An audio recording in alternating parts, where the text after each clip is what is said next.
Plastic surgery doctor గారు వస్తారు.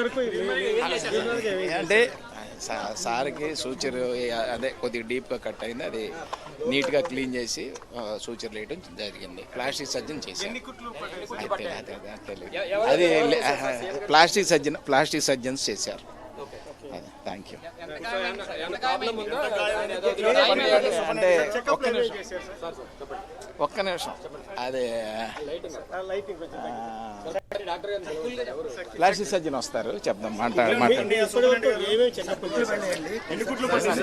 తెలియదు సార్. అంటే లేటెస్ట్ ఇది, ఒక 5 minutes ఆయన వస్తారు. ఆయన రావగానే మాట్లాడతారు. ప్లాస్టిక్ సర్జన్ వస్తారు.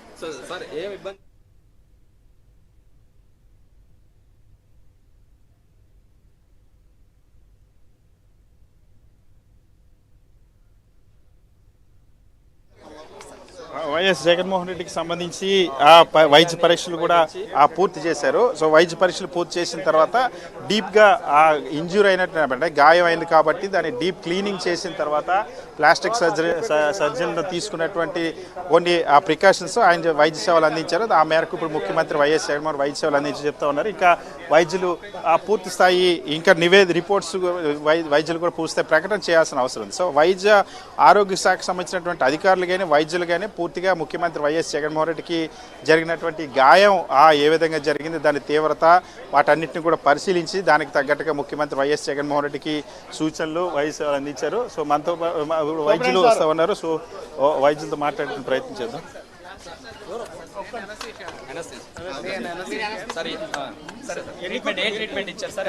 ప్లాస్టిక్ సర్జన్ మాట్లాడతారు. 2 సూచర్స్ పడ్డాయండి. 2 సూచర్స్ పడ్డాయి. మిగతాది కొద్దిగా అటు ఇటు కొట్టుకుపోయింది. కొద్దిగా ఎల్ షేప్లో కట్, కొద్దిగా వై షేప్లో అట్లా కట్ అయింది. పెద్ద లోతు లేదండి. వాపు ఎక్కువ ఉంది. వాపు ఎక్కువ 2 పడ్డాయి. పూర్తిగా అంటే బాగా చాలా ఫైన్ సూచరింగ్ అది చేశారు. అది ప్లాస్టిక్ సర్జన్ కరెక్ట్గా చెప్తారు. సార్ వస్తారు. సీఎం గారు పూర్తిగా ప్రజల్లో ఉంటున్నారు. ఆయన కంటిన్యూ చేయొచ్చే యాత్రను ఇదే విధంగా? ఆయన తిరిగితే ప్రజలు అంటే బయట తిరిగితే అన్న ప్రాబ్లం ఏం లేదు, కంటిన్యూ చేసి వాపు వచ్చే అవకాశం లేదు. వాపు గురించి బోర్ల పడుకోవద్దని చెప్పారు డాక్టర్ గారు. ప్లాస్టిక్ సర్జన్ అడ్వైస్ చేసింది ఏంటంటే బోర్ల పడుకోవద్దు, మిగతా అంతా బాగానే ఉంటుంది, 2 రోజుల్లో అది సెటిల్ అయిపోతుందని చెప్పారు. సార్ రెస్ట్ ఏమైనా తీసుకోవాలని చెప్పారు? అవసరం లేదు. నేను ఎనస్థీషియా అక్కడ లోకల్ ఇచ్చాము. జరిగింది సార్ మొత్తం సీఎం గారికి ట్రీట్మెంట్ ఎంతసేపు ఇచ్చారు? మ్యాక్సిమం 10 నిమిషాలండి. 10 నిమిషాలు.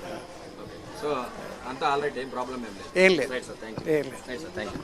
సో ఇది 2 కుట్లు అయితే పడినట్లుగా కూడా వైద్యులు చెప్తున్నారు. మనం చూడొచ్చు వైఎస్ జగన్మోహన్ రెడ్డికి మనతో సార్ ముఖ్యమంత్రి గారికి వైద్య పరీక్షలు నిర్వహించారా? ఏం ట్రీట్మెంట్ ఏమైనా జరిగింది? ట్రీట్మెంట్ అది లోకల్గా చేసామండి. లోకల్లో చేసాము. చేసింది ప్లాస్టిక్ సర్జన్, నేను ఎనస్థీషియా హెచ్ఓడి. అది కొద్దిగా కొట్టుకుపోయింది, అంటే దెబ్బ తగిలినప్పుడు కొద్దిగా ఇది అయింది. అది స్టిచెస్ ఎందుకు పడినాయి సార్? స్టిచెస్ 2-3 పడినాయి. బాగా ఫైన్ స్టిచెస్ వేశారు. యాక్చువల్గా ప్లాస్టిక్ సర్జన్ చేశారు. అవి ప్లాస్టిక్ సర్జన్ చేశారు. ప్లాస్టిక్ సర్జన్కి పూర్తిగా డీటెయిల్స్ తెలుస్తాయండి. బస్సు యాత్ర కొనసాగించుకోవడానికి వచ్చండి, ఇబ్బంది ఏమి లేదు. ఖచ్చితంగా గాయం తీవ్రతను పరిశీలించిన తర్వాత అక్కడ కొంచెం డీప్గా క్లీనింగ్ చేయడమే కాకుండా ఒక 2 లేదా 3 కుట్లు వేసినట్టు చెప్తున్నారు. సో ఖచ్చితంగా వైఎస్ జగన్మోహన్ రెడ్డికి సంబంధించి ఆ ప్రమాదం తప్పిందనే మనం భావించవచ్చు. ఎందుకంటే ఒకవేళ అది కంటి మీదగా నేరుగా కానీ ఆ గాయం తగిలింది. ఎందుకంటే వైఎస్ జగన్ని లక్ష్యంగా జరిగినటువంటి దాడి ఇది. వైఎస్ జగన్మోహన్ రెడ్డిని ఖచ్చితంగా తీవ్రంగా గాయపరచాలి అన్న ఉద్దేశంతో జరిగినటువంటి దాడి. ఆ అదృష్టశాత్తు వైఎస్ జగన్మోహన్ రెడ్డికి ఎడమ కంటి పైన జరిగినటువంటి గాయం, అక్కడ చిట్లు పోవడం, రక్తస్రావం జరగడం, అక్కడే ప్రాథమిక చికిత్స చేసుకున్న తర్వాత కూడా వైఎస్ జగన్మోహన్ రెడ్డి కంటిన్యూ చేశారు బస్సు యాత్రని.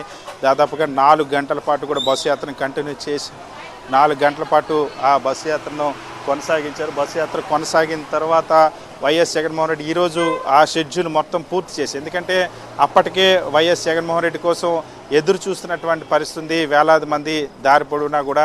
సో వాళ్ళందరినీ కూడా వైఎస్ జగన్మోహన్ రెడ్డి అభివాదం తెలుపుతూ వాళ్ళని మాట్లాడేటువంటి ప్రయత్నం చేస్తూ, ముఖ్యంగా చాలామంది నాయకులు గాయం జరిగిన వెంటనే అక్కడికక్కడే ఆపేసి ఆ బస్సు యాత్రని ఆపేద్దామని సూచించినప్పుడు కూడా వైఎస్ జగన్మోహన్ రెడ్డి ప్రాథమిక చికిత్స చేసుకున్న అనంతరం వైఎస్ జగన్మోహన్ రెడ్డి పూర్తి స్థాయిలో కొనసాగించారు. ఆ షెడ్యూల్ని పూర్తి చేసేంత వరకు కూడా ఆపొద్దన్న అంశాన్ని చాలా స్పష్టంగా చెప్పారు.